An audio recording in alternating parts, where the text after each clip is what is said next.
Oui, nous devrions vivre pour aimer notre Côte d'Ivoire que nos aïeux ont défendue.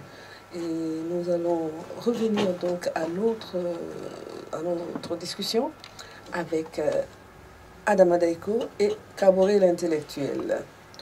Là, je laisse parler Adama Daiko, qui a beaucoup à nous dire en tout cas. Voilà, Adama Daiko. Je voudrais d'abord dire aux auditeurs que cette émission que vous écoutez, c'est pas seulement que chacun vienne parler, dire des choses, sortir des phrases. Ouais. Non, nous sommes tous interpellés. Ouais. C'est-à-dire, nous nous posons une question. Quelle Côte d'Ivoire devons-nous laisser à nos enfants, à nos petits-enfants? Ouais. C'est-à-dire, tu t'imagines que tu es en retrait et puis tu regardes sur l'écran de télévision 50 ans plus tard. Mais comment tu aimerais voir les enfants de Côte d'Ivoire en train de se parler quand il y a une finale de Coupe d'Afrique des Nations, que quand l'équipe gagne, on aimerait voir une liesse populaire, que tout le monde sorte pour se faire à tour. Et non, quand il y a une défaite, que des gens sont en train de savourer une défaite. On a vu ça dans ce pays. Exactement, on a déjà vu ça. Donc vous voyez à quel point la crise, je veux dire, a laissé, qu'on appelle ça, vraiment des séquelles. Moi, je suis allé, dans le cadre de mes activités artistiques, quand j'ai sorti mon premier livre, en 2004, je suis allé à Boaké. En ce moment, le pays était, comme on dit, scindé en deux.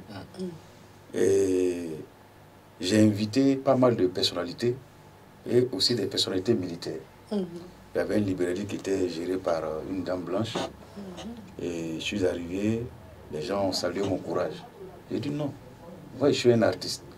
Partout où je peux poser un acte pour aller à la réconciliation, à la paix, ou disons, donner le sourire, je le ferai. Et ça n'a pas été toujours facile aussi de convaincre les parents, les amis. Alors, c'est une révélation que je vous fais. Il y a un officier de notre armée aujourd'hui, je vais taire le nom, qui est venu à ma dédicace. Il est venu, il a acheté un livre, il avait ses gardes du corps. Et je lui ai posé une question. Il dit, ah frère, vraiment, ce qui s'est passé là, bon, je sais que vous n'avez pas souhaité ça. Mais c'est arrivé, on doit tous assumer. Mais pourquoi vous avez pris les armes? Il m'a dit, c'est pas que je suis content d'avoir pris les armes, mais ce sont les circonstances qui nous ont amenés à le faire. Il dit, ok.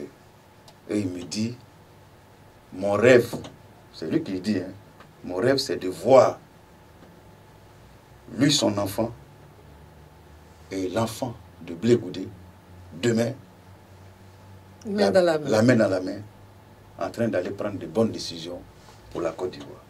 Ouais.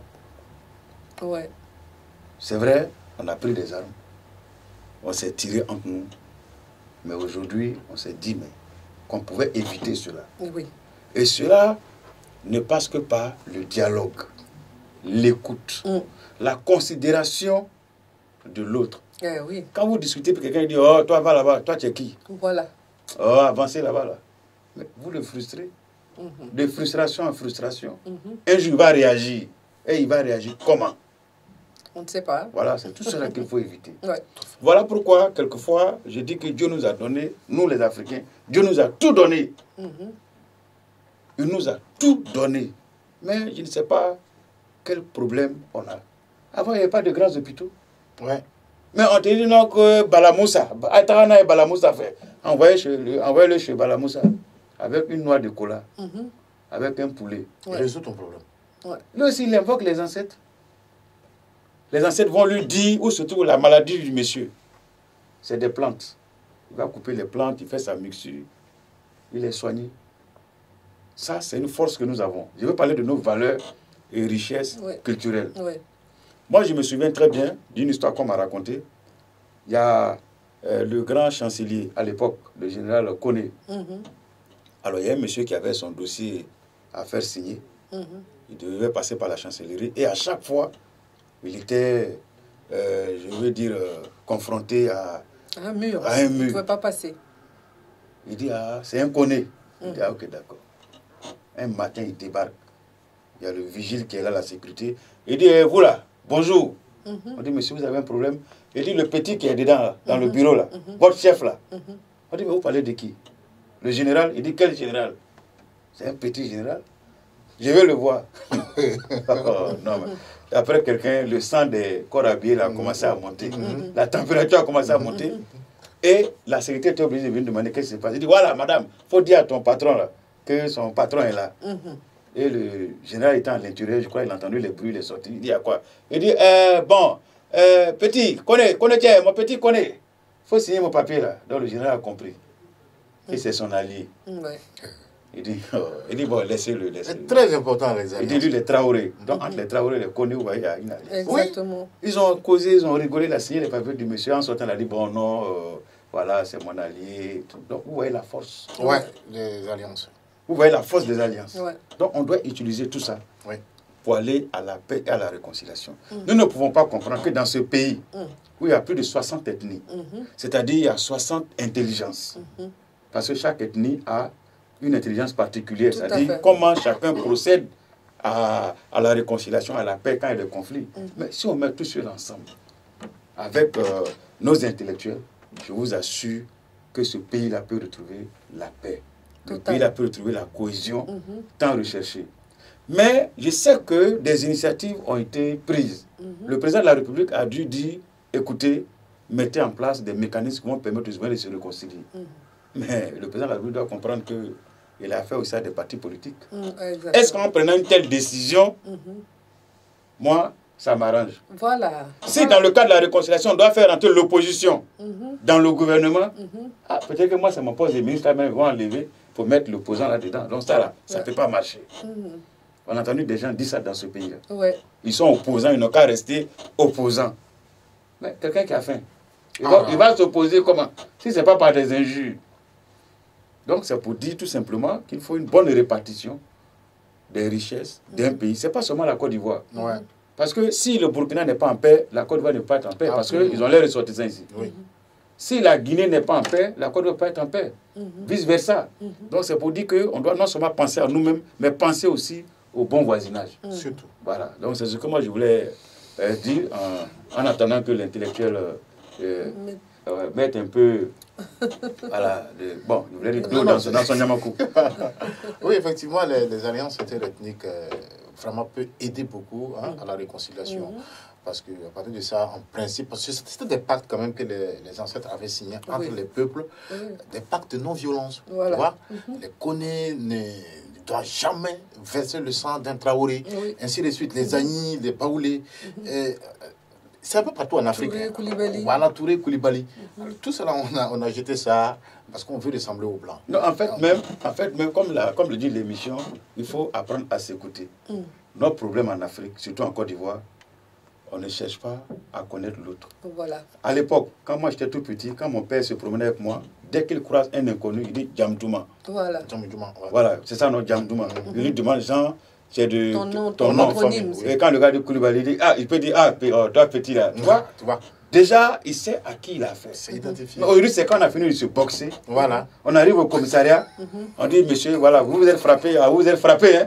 Il dit, bon, on va vous enregistrer votre pièce d'identité. Puis le gars sort, c'est Kakou Bilou. Le gars sort, c'est Koné, la réunion, on dit, c'est nouveau. Il dit, mais, oui, c'est gâté. C'est déjà trop tard. Donc, il faut qu'on apprenne vraiment à se connaître, à se découvrir, et c'est important. Aujourd'hui, pourquoi, dans certaines traditions, quand vous voulez d'une fille, on vous dit non, c'est vrai, vous vous êtes rencontrés, mais dites, jeune homme, dis à ton parent, tu veux marier la fille, dis à ton parent de venir. Donc, on envoie quelqu'un dans la famille pour dire, on a vu une fille ici, là, vraiment, elle est claire comme ça, là, si elle va chez nous, il n'y a pas de courant. Elle va éclairer chez nous, tu vois. Puis le monsieur va lui demander, mais présentez-vous. Et puis, on commence à entrer dans des détails pour savoir exactement la fille va où. Maintenant, en fonction de ce que vous êtes, on pourra dire, voilà ce que nous lie. Voilà ce que nous devons préserver comme acquis. Quelquefois, quand deux familles sont en conflit, mais je t'assure que c'est deux régions qui sont en conflit. Oui, tout à fait. Non. Tout à fait. La réconciliation devait être difficile. Lui, là, il a marié notre fille. Ce qu'il nous a montré ici, et ça agit sur... Ça va même souvent dans le parti politique. Ouais. Donc c'est pour dire qu'il faut qu'on apprenne à nous tolérer, Tout à fait. à se pardonner, Ouais. vraiment à s'écouter. C'est-à-dire, comme dit quelqu'un, ça dit il faut qu'on soit... c'est-à-dire qu'on ait pitié de nous-mêmes, quoi. Absolument. Voilà. Absolument, on n'a pas pitié de nous. Et effectivement, les dirigeants, comme on le dit, les hommes politiques, alors, ils ne pensent qu'à eux. Et nous, aujourd'hui, on en a marre. Tu vois, quand on le dit, on ne le dit pas parce qu'on les déteste. Parce que les gars nous font tourner, on ne sait pas. Voilà, ils nous balancent de gauche à droite. Aujourd'hui, là, même simple, terre à terre, remplissez le ventre de tout un chacun. Ça va diminuer déjà. Tu vois, quand tu vas en payer BT, on a été une fois pour une prestation dans un village de Jimmy Danger. On était en groupe. Il y avait, comment on appelle ça, Tao, il y avait Omega, il y avait nous, les zinzins. On était beaucoup. Quand on est arrivé, le chef de village, dès qu'on est arrivé net, il a sauté la nourriture et puis de l'eau. Sans nous saluer d'abord, de manger. C'est quand on a fini de manger, on a bu tout et tout, qu'il a commandé, ah, qu'est-ce que je dis, les bêtises, c'est comme ça. Quand quelqu'un vient chez toi, même s'il avait l'intention de faire la... Il venait pour faire palabre. Il faut le donner déjà à manger. S'il finit de manger là, doit bien boire. C'est-à-dire que 50% de son ardeur, de la colère là, quelque chose va sortir. Il va baisser un peu sa colère. Il dit c'est comme ça. Et ils reçoivent les gens. Alors, ça fait que même si tu étais allé encaisser ton crédit à quelqu'un, dans l'intention même, aujourd'hui là c'est aujourd'hui, tu arrives, il te donne à manger, à boire. Du coup, tu vas essayer de reporter un peu, tu vois. Aujourd'hui aussi c'est ça. Il y a des gens qui font par là parce qu'ils n'ont rien à bouffer. Il n'y a rien, absolument rien. Le panier de la... Comment on dit? Le panier de la ménagère, oui. Est très cher. Ça ne va vraiment pas. Et quand quelqu'un, le politicien s'approche et dit, tu sais, c'est parce que l'autre est au pouvoir qui fait que tu souffres. Il le suit. Si on casse véritablement le prix de la nourriture au profit de tout le monde, la Côte d'Ivoire, là, toute la sous-région ne regardait que la Côte d'Ivoire. C'était l'Eldorado. Chacun, c'était un rêve de venir en Côte d'Ivoire. Parce qu'il y avait de quoi... Madame Touré, je ne le coupe pas. Hein. J'ai un cousin qui est policier au Mali. Tu sais ce qu'il m'a dit? Il dit le rêve d'un policier malien, c'est de passer des vacances en Côte d'Ivoire. Tu vois? Il y a la bouffe, il y a tout. Donc, il y a pas... tant qu'il y a à manger et à boire, en tout cas, les risques de se taper dessus là, en tout cas, ça sera vraiment... Voilà. Moi, je me souviens, comme j'ai gagné dans une cour commune, on a nos parents malinqués. Quand il y a un étranger qui arrive un peu tard dans la nuit, on lui donne d'abord de l'eau pour étancher sa soif. On lui dit qu'on a déposé l'eau. Parce qu'il y a toujours un gros canari où il y a de l'eau chaude. Hein. Ça ne manque pas. Donc il se lave, on lui donne à manger, il va se reposer. C'est matin après la prière de 5h30 que le vieux maintenant lui demande les nouvelles. Calmement, tranquillement. Tu vois. Mais aujourd'hui, là, le vieux là aussi, vraiment. Il n'a pas appelé avant de venir. Et puis il vient tomber sur nous comme ça. Tu vois, s'il n'a pas bien fait, on va dire que bon, on n'est pas là, il faut dire qu'il n'y a personne. Et les laisser dans la merde. Donc ces valeurs-là sont en train de disparaître. Les gens vivaient en parfaite intelligence et en parfaite harmonie dans les cours communes. Quand tu arrives, tu salues. Des fois, on ne sait pas, lui là, c'est enfant de qui?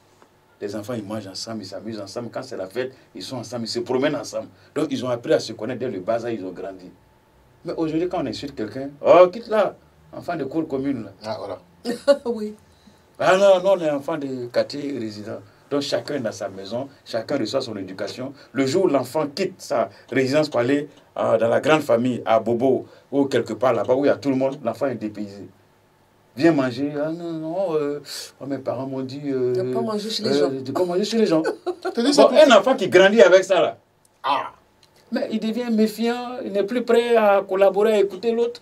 Il pense que c'est lui, le centre du monde, là, c'est lui, c'est l'éducation qu'il a reçue dans sa maison. Tout à fait. Donc chaque parent, chaque famille, vraiment, nous devons apprendre à éduquer nos enfants.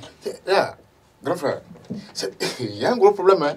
Ah bon? Problème d'intelligence même. Un gros problème. Oui, et c'est... Tu as pesé, ça fait combien de kilos? On ne peut même pas... C'est des tonnes. C'est pas 225 tonnes. Ah non, 225, c'est l'indicatif de la Côte d'Ivoire. La dernière fois, j'ai eu un accident. J'ai percuté une fille. En fait, on m'a appelé, j'étais quelque part en train de prendre un pot. On m'appelle pour dire que ma maison est en train de... a pris feu. Donc, imagine, sous la précipitation, je roulais. Il y a une fille qui traversait. Elle ne traversait pas là où les piétons devraient traverser. Donc je ne l'ai pas vue, je l'ai percutée. La fille est tombée KO. Mon cœur est mort. Je suis arrêté. Et il y a les gendarmes qui passaient, quand ils m'ont vu, ils m'ont tout de suite reconnu. Ils ont érigé quelques barrières pour contrôler la situation, le temps d'appeler les pompiers, tout et tout. Et c'est sous l'effet, c'est-à-dire que c'est dans ça là que quelqu'un. Ah, Cameroun, non, vraiment. Toi, ton bobo là, vraiment. Est-ce que. Non, vous me fatiguez. Quelqu'un qui est couché en train de mourir, c'est pas son problème. Tu vois jusqu'à quel point l'Ivoirien, bon, je dirais même l'Africain, est en train de descendre vraiment en bas. La mort là n'est plus rien. Et d'autres qui viennent, qui font des selfies hein, avec le blessé, la victime, pour publier sur Facebook. C'est pas le problème. Donc tu vois qu'il y a un groupe, quand tu parles d'éducation là, c'est tout ça. Un peuple bien éduqué, un peuple qui sait où il va, un peuple qui respecte ce que la coutume, je vais parler des valeurs qu'il a depuis la nuit des temps. En principe, il ne doit pas connaître ce genre de soucis-là. En principe, quand on dit il y a réconciliation, on sait où passer, on sait où on va. Les familles, je connais dans certaines tribus, par exemple en pays Koyaka, hein, où tout est réparti. C'est par famille. Il y a les Bakayoko, et je crois que c'est des imams. Et il y a les cordonniers, je crois que c'est les balous, bien de quoi, ainsi de suite. C'est-à-dire, quand il y a un problème, on sait quelle est la famille qui est habilitée à gérer ce problème. Tout était organisé. Maintenant que tout est chamboulé, tout est à la merde. Parce qu'on veut simplement ressembler aux Blancs. Et on ne voit jamais, parce qu'on n'a pas les mêmes gemmes même. On est nous, hein, on est des Africains. Il faut les Chinois, là, leur force aujourd'hui, c'est parce qu'ils ont développé leur pays avec leurs coutumes. Même leur écriture, ils l'ont maintenue. Oui, ça c'est sûr. Est-ce que tu vois? Ils s'en foutent. Ils sont 1 milliard et quelques. Mais aujourd'hui, là, si les grandes puissances craignent quelqu'un aujourd'hui, là, c'est les Chinois. Ils savent que les gars sont en train de finir en force. Ils ont respecté les trucs, les arts martiaux, le Bouddha, les quoi. Ils respectent toujours. Et c'est un peuple très discipliné. Ah oui. Même, il y a eu un mondial là où on dit les supporters les plus disciplinés, c'était les Japonais. Tu vois, quand ils finissent le show dans le stade, en sortant, ils ramassent les baguettes, les quoi qu'ils ont dit pour faire le show. Donc, du coup, leur espace là, on n'a plus besoin de nettoyer. Tu vois, c'est l'éducation. Bon, ceux-là qui ont un problème là, pour résoudre, c'est à la minute. Ils savent où passer. Mais nous, on n'a pas ça. Le problème, c'est parce qu'on copie mal les Blancs.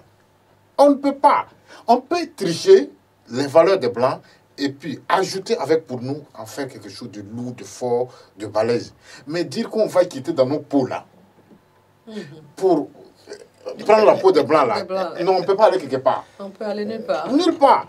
Donc ça sera très difficile. Donc l'appel que nous avons lancé en tant que comédien, en tant qu'artiste, c'est que n'oublions pas nos valeurs. Sankara avait dit, la seule manière de vivre libre et digne, c'est d'accepter de vivre africain. Si on quitte nos origines, nos sources, non, on va dans la merde. Ah oui, oui là, vous voyez bien que à propos de valeurs, nos enfants ne parlent plus nos langues. Et ça, c'est notre faute à nous qui ne leur apprenons pas à parler nos langues. Mais regarde le phénomène d'anniversaire. La dernière fois, j'ai eu un discours avec ma fille. C'est chaud. Non, papa, mon anniversaire. En fait, moi, si moi, je parle aujourd'hui dire à mon papa mon anniversaire, et c'est même pas ce que ça signifie. Et si tu discutes, vous allez vous laisser, hein. Lui, il ne capte pas le principe. Qu'est-ce qu'on fait en réalité? Est-ce que tu vois? Bon, aujourd'hui, c'est devenu... voilà. C'est la mode. C'est la mode. On bavardait. J'étais obligé, par formalité, à l'envoyer dans un glacier, les phénomènes de gâteaux, tout ça. Tu vois? Et c'est leur monde. Mais en même temps, il faut les orienter vers le bien. Les orienter vers nos valeurs. Sinon, vrai, là, tôt ou tard, là, ça... C'est qu'on est en train de semer là. Si on n'a pas bien fait là, nos arrière-petits-enfants là, ils vont faire de la merde. Il faut qu'on mette l'accent sur l'éducation pour que la réconciliation soit véritablement effective et africaine dans, je sais pas, 2 à 3 générations qui vont. Oui, c'est vrai, c'est vrai. Moi, je suis parfaitement d'accord. Ça dit que nous devons nous appuyer sur nos valeurs traditionnelles pour voir comment est-ce qu'on peut l'adapter aux réalités que nous vivons aujourd'hui.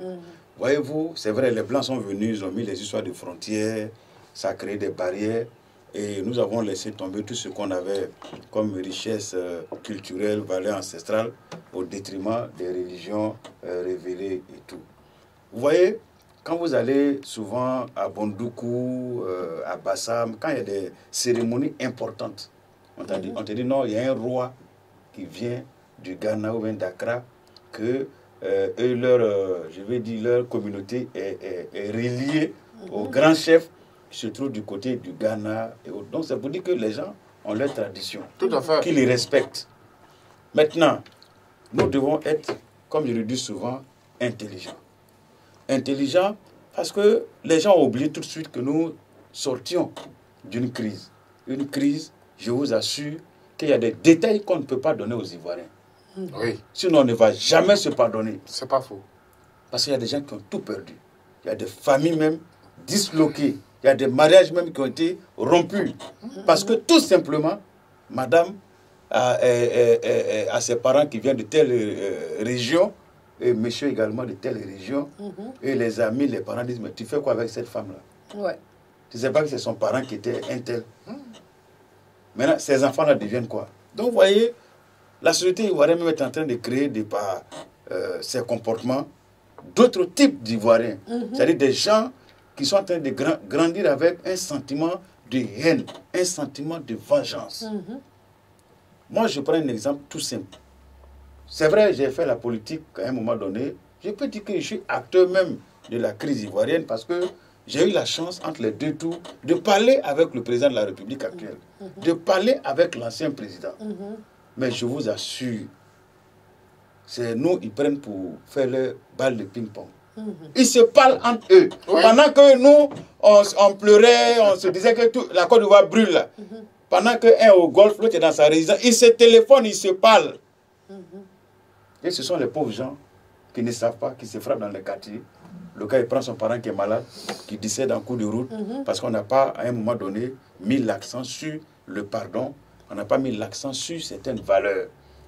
Mais comme l'a dit Kaboré, il n'est pas tard. Nous avons des intellectuels. On a des enfants à l'école qui savent écrire, qui savent détecter des erreurs. Mais quand on vous envoie des papiers pour signer, lisez et puis regardez si ces papiers-là ou si ces textes-là vont dans, comme on dit, c'est-à-dire pour le bonheur de tout le peuple. Ouais. Mais ils ne signent que quand c'est leur propre bonheur. Ouais. Ah non, mais... c'est malheureux.